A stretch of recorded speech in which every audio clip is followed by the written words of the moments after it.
to episode 4 of restoration 1966 Shelby GT350 367, and episode 3 we left off having removed the front fenders and the hood and all the damaged sheet metal in the front. So today's episode I want to go into the engine compartment. I want to get the battery out, what remains of it, start taking apart some of the brackets and looking for some interesting numbers and whatnot with the car and features of the car that I'll share as we get into dismantling and taking the car apart.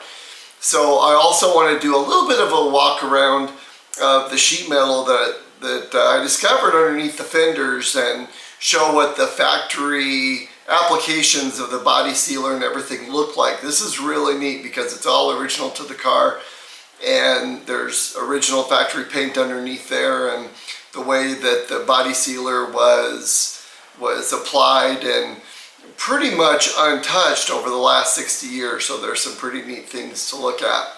So without any further ado, let's go take a look-see at the engine compartment. Once the battery gets out, I'll be able to have a look at the VIN number stamped into the block, which I was told it was there. I'll be able to see it for the first time. Also, the servo cap on the transmission, I went through my photos and I realized I didn't have a photo of it. It was in one of the videos, but it is supposed to have an S on it. I believe it's there. I did have a look at it. So I'm going to get a closer look at that. And there are some interesting aspects of a GT350 that I have not seen that I want to have a look at. So let's go ahead and do a little bit of a walk around and have a look-see.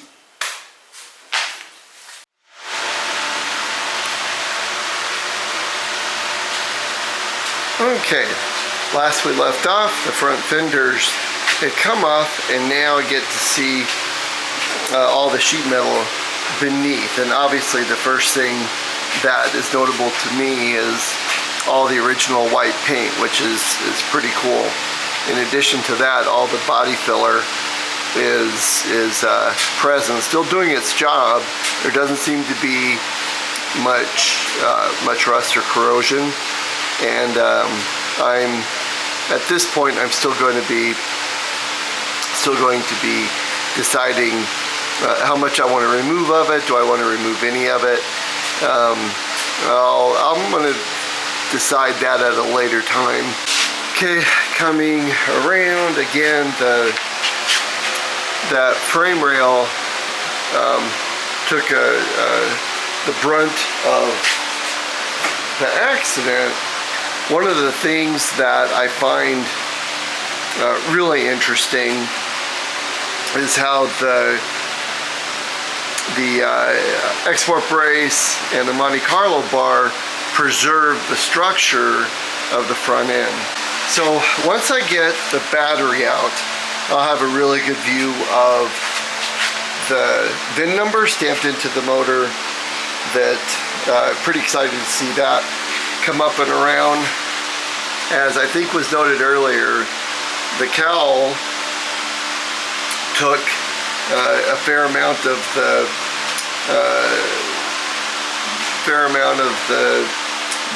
damage that when it was hit, it pushed the cowl up and back. So there's along the leading edge is going to need to be pushed back down and straightened. And then of course we get to the cowl brace. Really is one of the neatest parts of a Shelby is the cowl brace that was put in to strengthen to make it more rigid on the front end, which was an angled piece of steel that was welded in and then covered with the body filler, and not particularly cleanly, evenly either.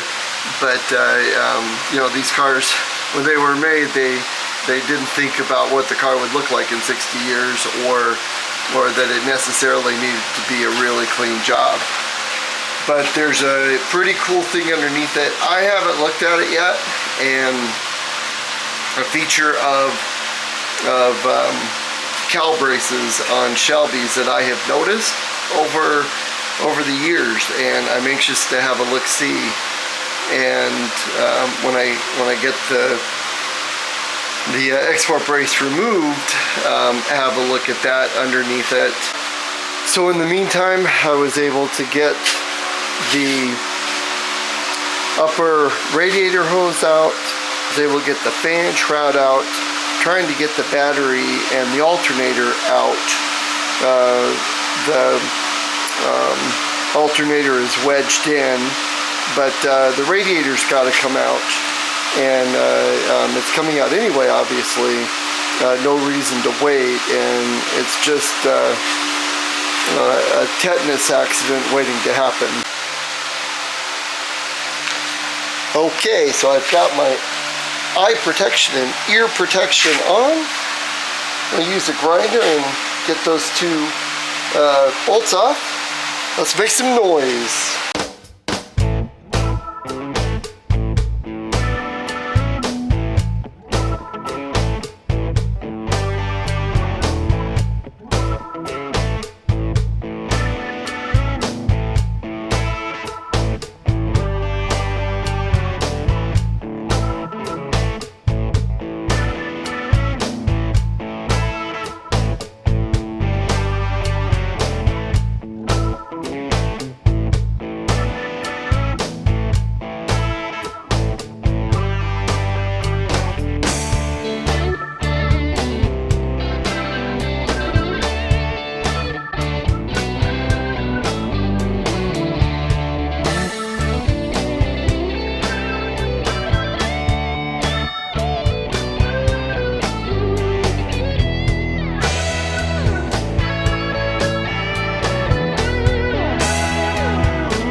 Okay, so here's a little better view of the progress that was made with the first part of the previous videos. So as you can see, the battery is out. There's a lot of debris remaining, which is mostly the insides of the battery that got crushed and is still there. So I need to do a good cleaning to get that out. I'm going to get some of the other parts removed and then see if I can do a general cleaning once I get the Monte Carlo bar and the export brace off the car. So hood hinges are going to come off, the shock tower caps are going to come off. To me, the most interesting aspect of for today's work that I'm doing is getting the export brace off and having a look-see underneath it.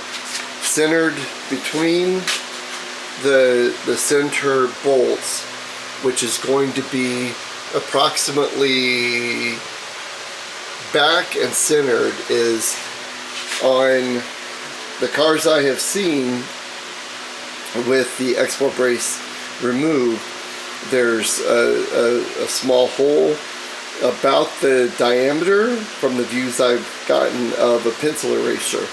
That was a hole that was common on the cowl brace that was welded into, that Shelby welded onto the cowls for added support and strength. So I'm not sure of the meaning of the hole, why it was there,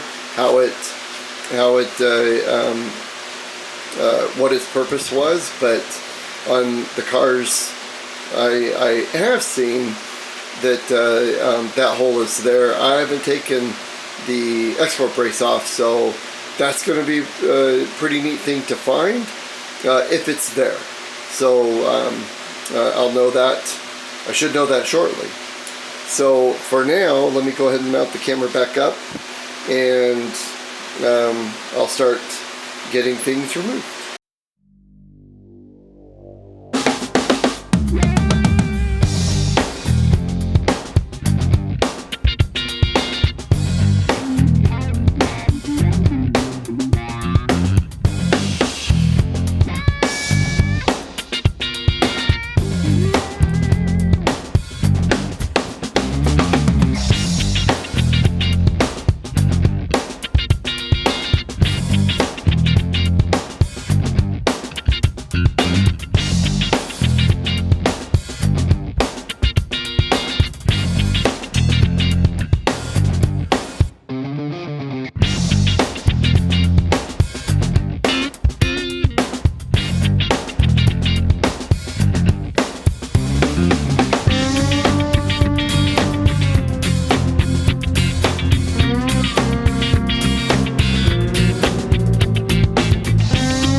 before I took the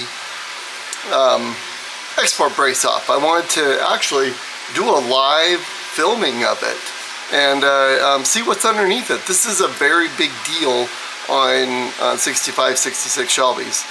There should be a hole centered between the middle holes, set back just a little bit, about the size of a pencil eraser.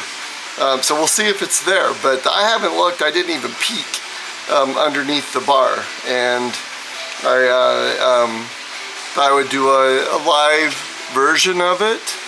Hopefully this is recording live. Let's have a look-see.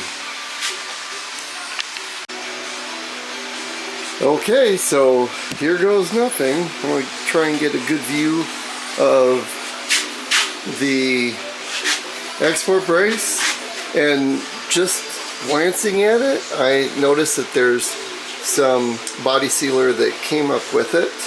I'm really curious to see what it looks like underneath. Let's have a look.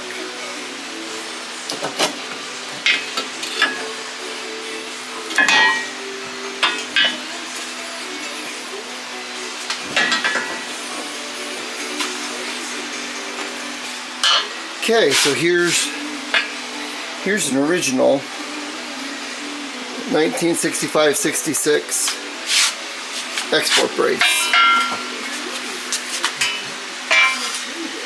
I have no idea if it can be straightened. It absolutely can be made into garage art, but there aren't any serious kinks in it. And with any luck, with a body shop that knows what they're doing, it can be salvaged, it can be saved. Okay, back to the cowl brace. And as I brought up earlier, that there's supposed to be a hole. It's a little bigger than I thought it would be, but nonetheless, there it is. I hadn't looked at the cowl brace underneath there. I didn't peek to see if it was there, and what do you know, there it is. Okay, so now that the export brace and the Monte Carlo bar are out of the car, got a few more items to take out that would bring episode 3 to a conclusion, but let me reset the camera and then we're gonna get started.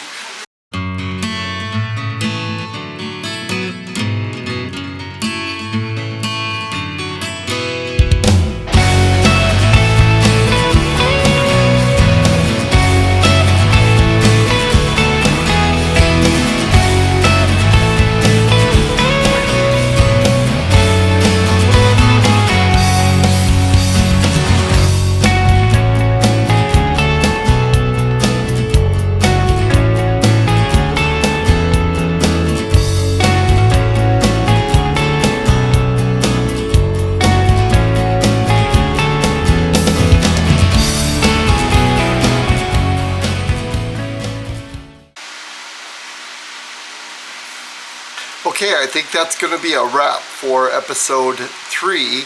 Managed to get most of the wiring and extra parts out of the engine compartment.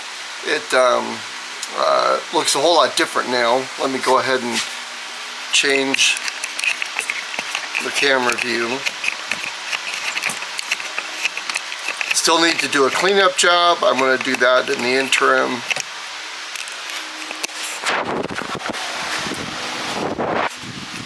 But I have a few odds and ends to still remove, but the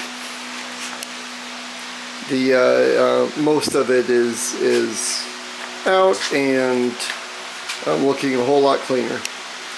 So we'll leave it here, and thanks again for watching. If you like the content, please like and subscribe. Leave your comments below. And thanks for watching.